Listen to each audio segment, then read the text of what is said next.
thank you. Hopefully you can hear me okay. I'm working with this microphone and having a tough time with it. Welcome, everyone. Thank you so much for being here today. Thank you to Christine and the undergraduate research team for inviting me to be here.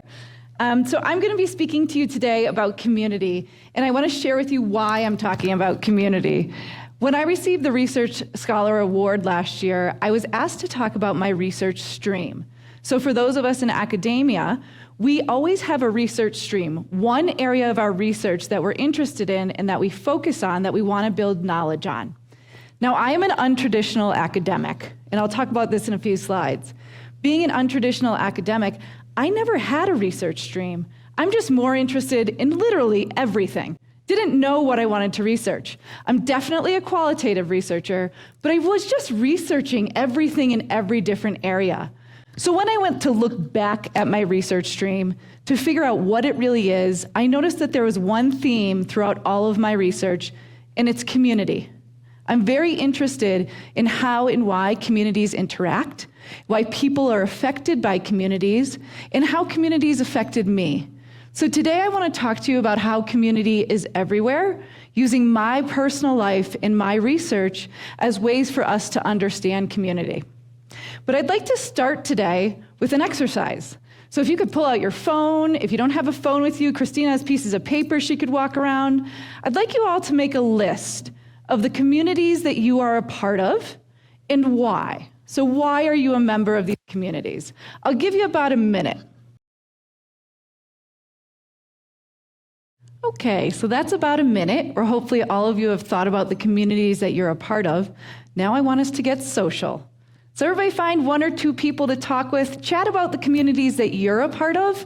Maybe you're a part of the same communities, or maybe there's a reason that you're all in here in this room, in this community. So let's take about a minute or two, find somebody to chat with, get to know someone.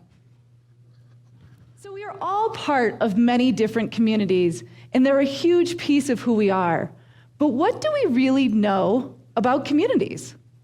So when I think of the word community, I automatically go to definitions. So Merriam-Webster says that community is a unified body of individuals. So it's this idea that we come together as a group to make a community. It's pretty good. Merriam-Webster also says that communities are a social state or condition. Now I like that one better, because it starts to talk about this idea of socializing and the importance of socializing as a piece of community. Now, when we think about synonyms related to community, we have words like body, group, band, section. I personally like body. I think that's the best one because communities are, in essence, bodies that are coming together. Now, in academia, we like definitions like this, but we also go to the academic literature. And the academic literature has been studying communities for many years. Since human existence, we've realized that communities are a piece of who we are as humans. So we've been studying it for a long time and trying to define what communities are. Now, in the 1970s, David Clark talked about community, and what he looked at is he tried to re-examine community. He took a bunch of different research related to community and tried to define what it was. One of the big findings Clark had was that community is related to solidarity and significance. So this idea that when we are a part of a community, we have a unified or solidified connection with that community, and we feel some type of significance within that community. Now, Clark's work was later developed by Kenneth Besant in 2014, and Kenneth started to look at this relationship between identity and community. And he said that community shapes the nature of our selfhood. So who we are really comes from the communities that we are a part of. So today what I want to do in this talk is I research community. I'm also a part of communities. I want to share with all of you my 5 pillars of community, or the 5 truths that I know about community. I want to talk about these 5 truths as they relate to myself in my personal life, as well as my research. And I hope in sharing these 5 truths, or these 5 pillars of community, it helps you to think about that list that you wrote. Helps you to think about the purpose of those communities and what they're doing in your life. So the first thing, my first pillar, my first truth, is I believe community is foundational. Community is our roots, and it is how we know who we are in this world. So I was born in Holyoke, Massachusetts. I was born into a family of 5. I'm the middle child of 3. I have an older sister and a younger brother. When I started to really interact with my family, when I've grown and remember making memories, I really started to understand that I was a part of a community by being a part of that family of 5. One area that I really realized that sense of community was the recreation that we did. My family were big campers. We had a 1970s, 1980s old-style camper that we used to take on weekends to New Hampshire, Vermont, or Maine. We're from Massachusetts, so it was close for us. And when we used to go camping, we would get to the campsite, and we each had a job we had to do. So my dad's job is he would go to the outside of the camper and make sure everything was plugged in where it needed to be. Make sure that we were set and safe to spend the night there. My mom's job is she dealt with the inside of the camper. So she would make sure we had food for dinner, she would make all of our beds, she would make sure our toys were away. My older sister was in charge of taking out the camping chairs. So she would go to the back of the RV, take out the camping chairs, and put them around the fire pit. My job as the middle child, I was in charge of setting up the picnic table. So I would take out the tablecloth and the napkins and the cups and make sure we were all set for dinner. My brother, the youngest, was in charge of picking up sticks for the s'mores. Okay? Now, I think he had the best job. We each had a job that signified our significance in that community. We were unified in that we loved recreation and we wanted to be together. And in each having a job, we had a significance. Now that community of my family and this foundation has changed. We have a different cast of characters in this picture right here. My sister and my brother are still there. Our partners are there now and children. But that significance and solidarity is also still there. Every year we get together for a week and we go on vacation. This summer we went to Maine and we got a beach house. Now, when we got to that beach house, each one of us had a job. My brother is no longer collecting the sticks for the s'mores. His daughter and his nephews are. But each one of us had a job. So from this experience, I realized that community is foundational. I also realized this through my research. So as I said earlier, I am a non-traditional academic. I came to the academic world through the area of restaurants. So when I got my bachelor's degree, I thought that was it. I never wanted to step foot in another school again. I was good. I was going to work in restaurants. I had no intention. Well, come to find out, I needed to learn a little bit more about business in my world in the restaurant. So I actually went back to school for my MBA. Now, I went back to school for the MBA. That's when I started to think, maybe I don't want to cook the rest of my life. Maybe I want to teach. So I went back for my PhD. My very first week in my PhD program, I must have been asked 50 times, sorry about that, what do you want to research? And I thought to myself, wait a minute, I was supposed to know that before I came here? I thought you were going to tell me what to research. I had no idea what they were saying. So when I went to see my advisor, he said, what do you want to research? And I thought, I have no idea.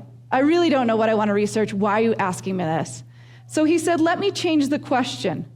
What do you like to do? And I said, I ski. That's what I like to do.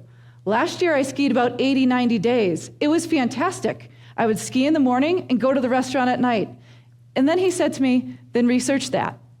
So I started researching skiing. One of my main things that I started with in my research was looking at ski culture and the communities that existed within culture.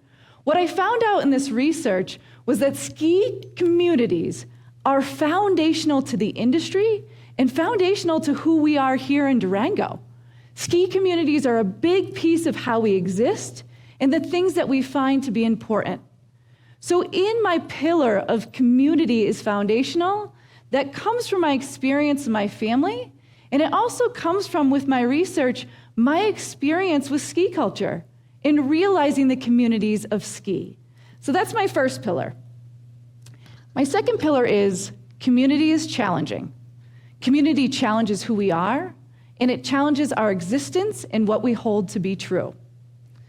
Now, I'm from a place, Holyoke, Massachusetts, as I said. I am of Canadian and Irish descent. This place, Holyoke, Massachusetts, in the late 1700s, early 1800s, was known as Ireland Parish. We have a very, very strong Irish heritage in this particular community. Being a part of this community of Holyoke, you needed to know the history of Ireland, you needed to know the history of Irish Americans, and you needed to know all of these things and how it related to yourself. So growing up as an Irish American and of this descent, it was a big piece of our family to be connected to all things Irish. Some of the big things in the Irish world are music and dance. So once a week, we would go over one of my cousin's houses or my aunt's or uncle's houses, and you'd walk in the door and there'd be music playing, or somebody would be playing music, and we would be dancing. Now, a rite of passage in that community was competitive Irish dancing. So myself and most of my cousins competitively Irish danced. As you see in this picture, I did all the traditional types of Irish dancing. So I had the dress on that had symbols from the Book of Kells. I had traditional shoes on, and I knew the traditional steps. Now, in my family, this was a proving ground. To really be a part of the community, you could dance, and you understood the music. My sister is a champion dancer. Most of my cousins were prize winners. Only one issue: I was awful. I loved the community, but I was an awful dancer. I could not figure it out for the life of me. And it still challenges me today. I am taking an adult Irish dancing class here in Durango, and I am still awful. But I am still trying to be a part of that community. So community challenges us. I also realized that community challenges us throughout my research. So recently, I've been looking at the changes in the Durango community. One of the things that happened in COVID-19 is that we had a number of people who were living in the Durango community who decided they no longer wanted to live here.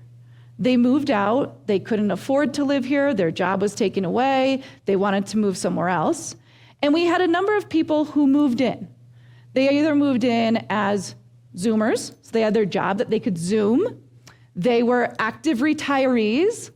They were second homeowners who decided to live full-time in their houses. Or they were just people who wanted to get out of cities. Now, I started to think about this difference in Durango over the last 5 years or so with the people moving out and the people moving in, that there was some kind of shift happening in this community.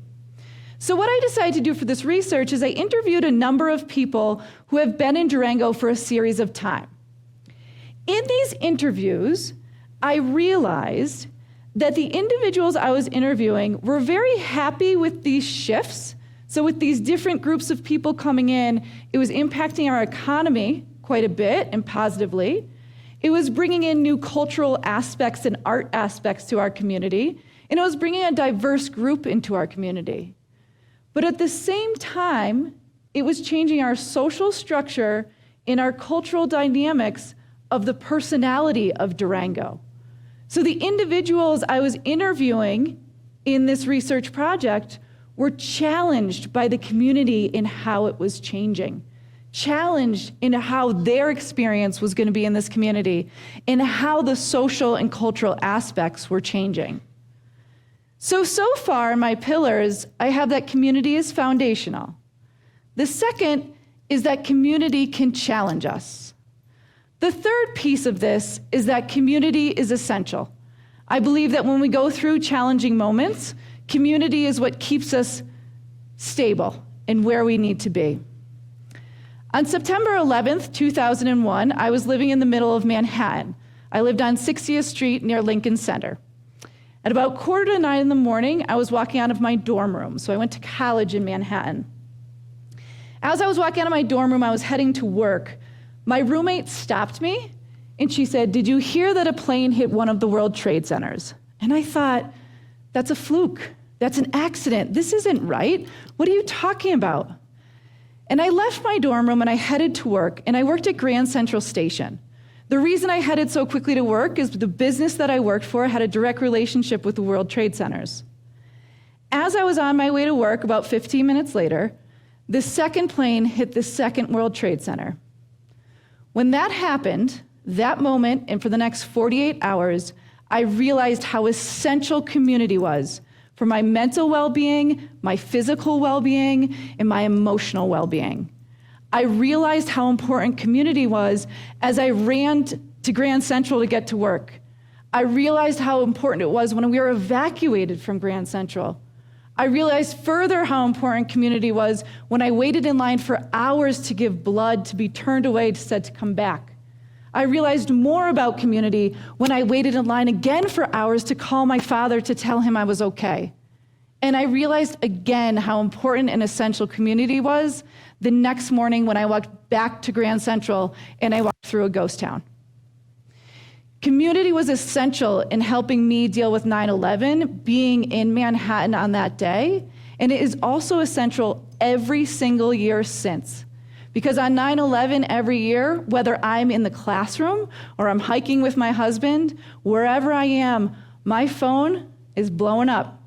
Everybody that was a part of my community that day, whether it was my work community, my school community, my roommates, the community of people I met as I was running to Grand Central Station. We all connect to one another every year on September 11th. Community was essential then, and it continues to be essential in my personal life on that day. I've also realized that community is essential in my research. On June 1st, 2018, a wildfire broke out in the North County of Durango. This was called the 416 fire. When the 416 fire broke out, a number of individuals were evacuated from their homes. Firefighters came in, and there was a whole kind of, if you were here in Durango at the time, you probably remember, there's a lot of stuff going on at once. It was smoky here, the fire was moving. It moved to the north, it moved to the south. It was uncontrollable for a number of days and weeks. They finally did get it under control after about 4 weeks. As this was happening, obviously I was in academia at the time, I became really interested in the communities that were being impacted by this fire. So my friend and colleague, Lorraine Taylor, and I got together to do research on the 416 fire. We wanted to know about the communities that were existing during that fire and how they were dealing with everything that was going on. So we looked at the community of North County, we looked at the Durango community, we looked at the community of people who are in charge of communication, we looked at the community of people who were in charge of putting out the fire, and we tried to see what these communities were doing in terms of their resilience. This research taught us that each one of these communities was resilient on their own and together, but that the communities together were essential to getting through this catastrophe and this wildfire. So this experience helped us to solidify this idea that community is essential in multiple different areas, but especially when we're dealing with challenging situations. So far today, I've said that community is foundational. Community surprises us. I'm sorry, that's not it, we're going there. Community is foundational, community is challenging, community is essential, and community surprises us. So that's where we're going next. I believe that community kind of shocks us and shakes us out of where we are at multiple times in our lives. So, as you all know, I was in the restaurant business for a long period of time. I moved out to Durango 19 years ago, and when I got here, I was with my significant other, who's now my husband, and I was determined to work in a restaurant, but I didn't want to work at this restaurant. So on the screen, you're gonna see J-Bo's. My significant other at the time, had started J-Bo's about a year before I got here. And so when I got here, I thought, no way do I want to work there. I don't want to work with him. I'm good. I'm going to look for something else. So one day I was in my house at the time, my apartment, and I was looking at the newspaper at the help wanted ads. This is a pretty long time ago. When he called me and he said, hey, somebody didn't show up today. Could you come in and work? And I thought, you know what? It's just a job. No big deal. I'll go in and work. Well, let me tell you, I was wrong. That was not a job. That was a community, and it still is a community today. I thought it was a job, but it was something that changed my life and still changed it. I am very privileged and proud to be a part of this restaurant and everybody that has come through that is a piece of the community that we have there. Over the time that I've been there, we've had hundreds of people walk into this restaurant and work, and we've had millions that we have fed and helped have a great day. The community there is truly led by my husband, Bo, as well as our friend and the general manager, Matt. These two people have built this community that I didn't know was a community. It truly surprised me. It came out of nowhere. I thought it was a job, but it's so much so my community, I call it my second home. That's how much it's a community, and it's something that I'm very proud of to be a part of it. I also see this community as surprising me in my research. My most recent research, so the stuff that I'm just starting right now, has to do with water communities and water businesses. And it kind of circles back to my original research. So my original research, which was focused on ski culture, I did an interview. And I forget what the question was I said, but somebody told me they spend their winters skiing and they spend their summers rafting. And in between, they go to the ocean. And I thought, well, that's kind of cool. So I've been interested in this idea of water businesses. Businesses that connect to water in some way. Rafting businesses, boating businesses, fishing businesses, ski resorts, ocean businesses. And I want to know how these businesses kind of interact in what they do. Now I'm at the beginning stages of this research, but the findings that I'm getting are surprising me. What I've found is that each one of these businesses related to water are little communities. They are communities that care about flow, care about melts, and care about the movement of water. I've also realized and been surprised that each one of these businesses want to come together to form communities focused on sustainability, in making sure that we have water for future generations. So I've been surprised at the research that I'm finding regarding these water businesses, and that they're not necessarily just looking at profit, but they're looking at how to sustain water and to sustain their businesses. So far we know that communities are foundational, communities challenge us, communities are essential, communities surprise us, and the last piece here, community is everywhere, and it's in everything that we do. And the best way I can describe community as everywhere is by talking about this place we have here. Many of you in your list, when I said, what communities are you a part of, said Fort Lewis College, and I couldn't agree more. When I walk into the School of Business Administration every morning and I talk to my colleagues, I see community. When I go to Faculty Senate and we're trying to change the way we do things, I see community. When I'm at an event like tonight and I see all of you, I see community. But when I walk into the classroom and I see students, I see community, I see solidarity, and I see significance. Because every single one of us is there for some reason, and we're there to be together. And being there, we are significant in that classroom. Now, each one of us, me, you, all of us, we are here and we are a part of Fort Lewis College because we want to learn. Because we know that learning is going to better our lives. That is the best thing about this community, that we want to learn in all aspects, and we want to learn together. Now, if you note on this slide, I have personal life and my research on top, so I don't have two slides for community is everywhere. And the reason I don't have two slides for community is everywhere is because I don't do well with work-life balance. I teach it in my organizational behavior class, how important it is to separate your work and your life. I don't do it very well. Who Fort Lewis is in this community that we're a part of, I take that home all the time, and I'm proud of it. I love it.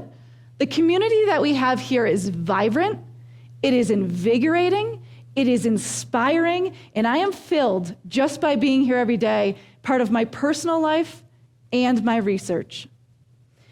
So my 5 pillars and my 5 truths regarding community are that community is foundational.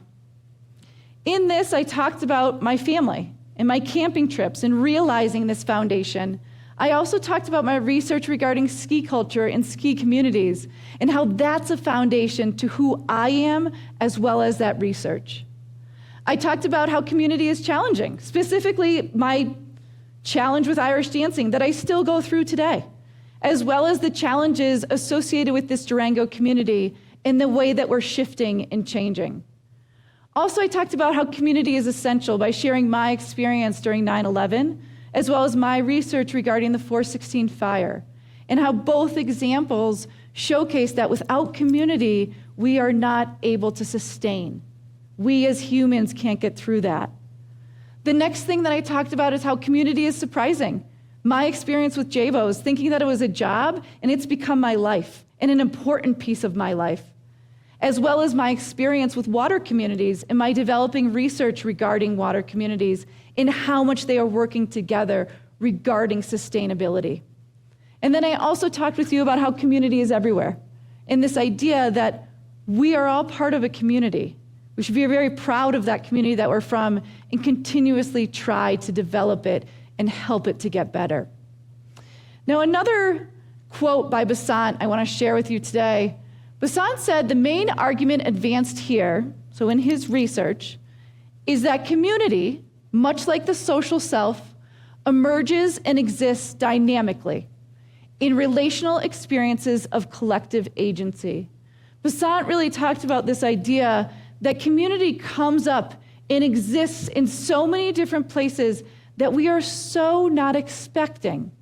So if you go back to that list I asked you to write at the beginning of this talk, through my 5 pillars and my experiences, there might be more groups you want to put on that. More groups that you want to say, wait, I'm a part of this community too. Or maybe I'll be a part of this community. So communities exist and they are dynamic and they are vibrant to our lives. So I want to leave you with some questions to ponder. There are a number of ways that we can think about community and a number of ways that we bring community into our lives. I ask you all to think about how are the communities that you are a part of impacting you? So what are they doing to your life? And then in return, how are you impacting them? Because I shared my experiences of research in personal life, how I was impacted by communities, but I could have very well flipped that. I could have talked about how I impacted them, because we are significant in every community that we're a part of.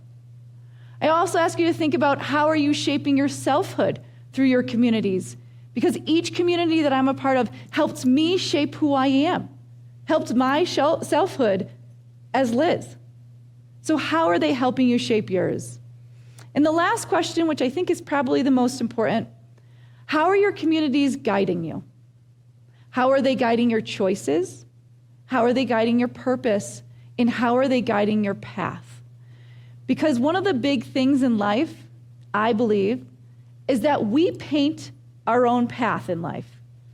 And communities are a big piece of what that end picture looks like. Thank you.